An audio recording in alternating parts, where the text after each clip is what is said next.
الله وكفى وسلام على عبادي الذين اصطفى.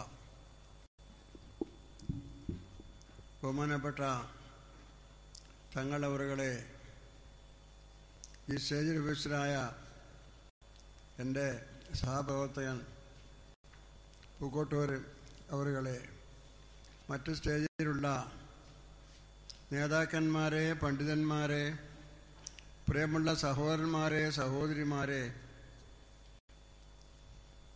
നൂഞ്ഞേരി മുസ്ലിം ജമാഅത്ത് committee നടത്തിവരുന്ന ഹിദായത്തുൽ അനാം ദർസ് കമ്മിറ്റിയുടെ കീഴിലുള്ള ഹിദായത്തുൽ റബ്ബ ദർസ് സമാജമാണ് ഈ സംഗമം ഒരുമിച്ച് കൂട്ടിയിരിക്കുന്നത്.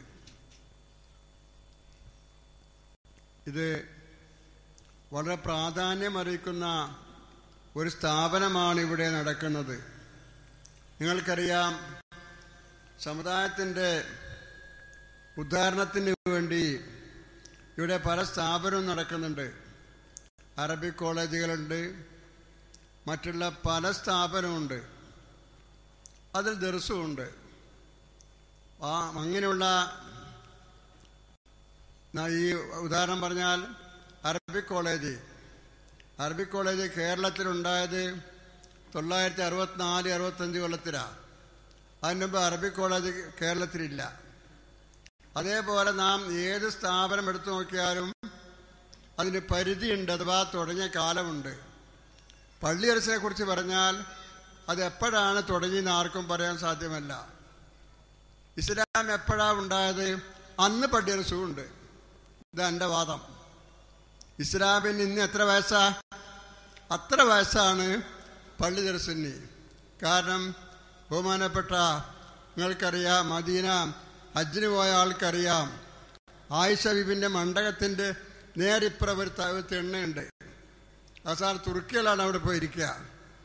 അവിടെയാണ് വിദേശങ്ങളിൽ നിന്ന് പഠിക്കാൻ വേണ്ടി വന്ന മുത്താലിമീങ്ങൾ താമസിച്ച് 63-73 വിദ്യാർത്ഥികൾ ആ മദീന പള്ളിയിൽ നിന്നുകൊണ്ടാണ് പഠിച്ചിരുന്നത്. അവിടുത്തെ മുദരിസ് നബി സല്ലല്ലാഹു അലൈഹി വസല്ലമാണ്. അവിടുത്തെ പ്രധാനപ്പെട്ട വിദ്യാർത്ഥി അബൂ ഹുറൈറയാണ്. സൗരഭ മനസ്സിലാക്കണം, അന്ന് ബഹുമാനപ്പെട്ട ആ മദീനക്കാരായ നിവാസികൾ ദീൻ പഠിക്കാൻ വേണ്ടി വിദേശത്ത് നിന്ന് വരുന്ന വിദ്യാർത്ഥികൾക്ക് ഭക്ഷണം, വസ്ത്രം എല്ലാം കൊടുത്തിരുന്നു. ഇതിനേറെ പറയുന്നു, ചില ചരിത്രകാരന്മാർ പറയുന്നുണ്ട്, വിദേശത്ത് വരുന്നവർക്ക് ഭാര്യ ഉണ്ടാവില്ലല്ലോ.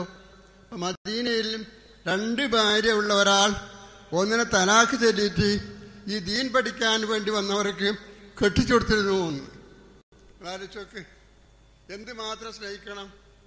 പഠിക്കാൻ വേണ്ടി വന്ന വിദ്യാർത്ഥിക്ക് വീടില്ല, ഭാര്യയില്ല, ഉമ്മയില്ല, ഉപ്പയില്ല.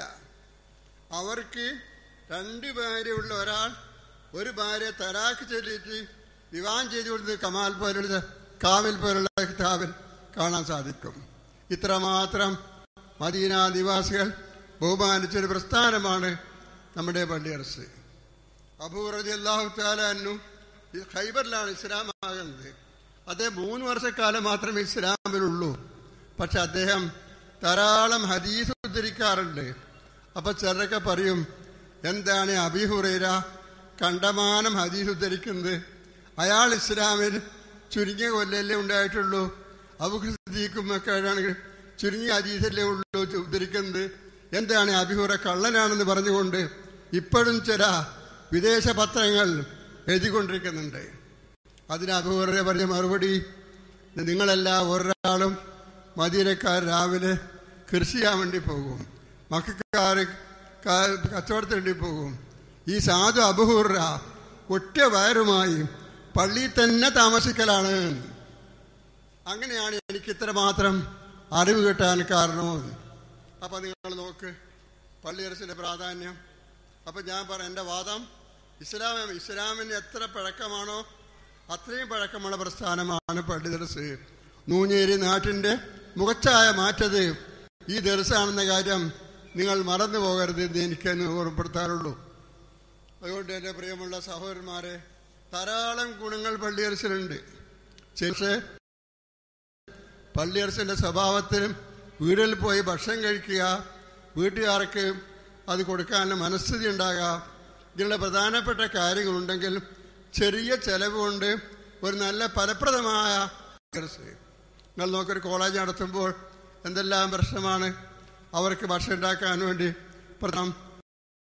താമസിക്കാൻ പ്രത്യേകം സ്ഥലം വേണം, അതിന് ക്ലർക്ക് വേണം, പണ്ടാരി വേണം, എന്തെല്ലാം ചെലവാണ് കോളേജുകൾക്കുള്ളത്.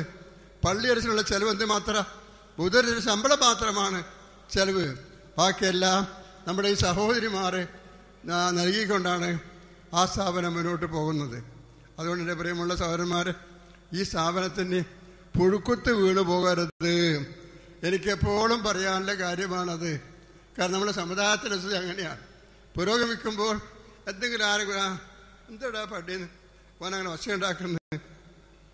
ഉണ്ടാക്കാന്ന് പറഞ്ഞാൽ പള്ളിയിൽ താമസിക്കുമ്പോഴെങ്ങനെ നിങ്ങൾക്കറിയാമല്ലോ, നമ്മുടെ നാട്ടിൽ പള്ളി അരസിൽ ഉസ്താദിൻ്റെ ഒരു പ്രസിഡന്റ് വരുമ്പോൾ അവിടെ തുണി അലക്കിയിട്ടത് കൊണ്ട് പള്ളി അരസ് നിർത്തിയ സംഭവം പോലും പല സ്ഥലത്തും ഉണ്ടായിട്ടുണ്ട്. അപ്പോൾ പള്ളി അരസിൽ പറഞ്ഞാൽ ആ കുട്ടികളെ ഏറ്റവും കഴിവിൻ്റെ പരമാവധി അച്ചടക്കത്തോടെ അവർ ജീവിക്കും. എന്തെങ്കിലുമൊക്കെ ചില്ലറ പ്രശ്നങ്ങളുണ്ടെങ്കിൽ അത് പൊക്കിപ്പിടിച്ചുകൊണ്ട് ഈ സ്ഥാപനത്തിന് പുഴുക്കുത്തുണ്ടാക്കരുത് മാത്രം പറഞ്ഞുകൊണ്ട് അല്ലാഹു തആല ഈ സ്ഥാപനത്തെ ഖിയാമത്ത് നാൾ വരെ നിലനിർത്തുമാറാകട്ടെ. 62ഓളം വിദ്യാർത്ഥികളാണ് ഇവിടെ പഠിച്ചുകൊണ്ടിരിക്കുന്നത്. വളരെ പ്രിയമുള്ള സഹോദരന്മാർ, റഹ്മാൻ നിന്റെ മഹലായ പദവി കൊണ്ട് ഈ സ്ഥാപനത്തെ സഹായിക്കുന്ന ആളാ. നീ സഹായിക്കണേ റഹ്മാനെ, നിന്റെ ദീൻ്റെ സ്ഥാപനമാണ് റഹ്മാൻ എന്ന് മാത്രം പറഞ്ഞുകൊണ്ട് ബിസ്മില്ലാഹിർ റഹ്മാനിർ റഹീം ഞാൻ നിർത്തുന്നു. അസ്സലാമു അലൈക്കും. അഭിവന്ദനായ ശൈഖുന ഉസ്താദ് അവർക്ക് അള്ളാഹു ദീർഘായുസ്സും ആഫിയത്തും നൽകുമാറാകട്ടെ. പ്രത്യേകം ശ്രദ്ധിക്കുക, ഇന്നലെ ഇവിടെ നടന്ന പരിപാടിയിൽ ദിക്ർ ദുആ മജ്ലിസിൽ വെച്ച് മന്ത്രിച്ച തേന് വിതരണം ചെയ്തപ്പോൾ പലർക്കും കിട്ടിയിട്ടില്ല. പലരും അതിന് പേര് കൊടുത്തിട്ടുണ്ട്. ഇനിയും ആവശ്യക്കാരുമുണ്ടാകും.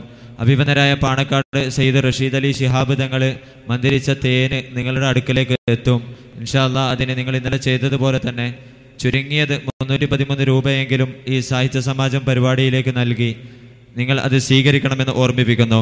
മറ്റൊരു കാര്യം ഓർമ്മിപ്പിക്കാനുള്ളത്, ഹിദായത്ത് തൽബദർ സാഹിത്യ സമാജം പുറത്തിറക്കിയ അകക്കണ്ണ് ഡോക്യുമെൻ്ററി, ആ ഡോക്യുമെൻ്ററിയിൽ നുനേരി മ്യൂസിയം റിസർച്ച് സെല്ലിൻ്റെ ചില ഭാഗങ്ങൾ കാണിച്ചിരുന്നു.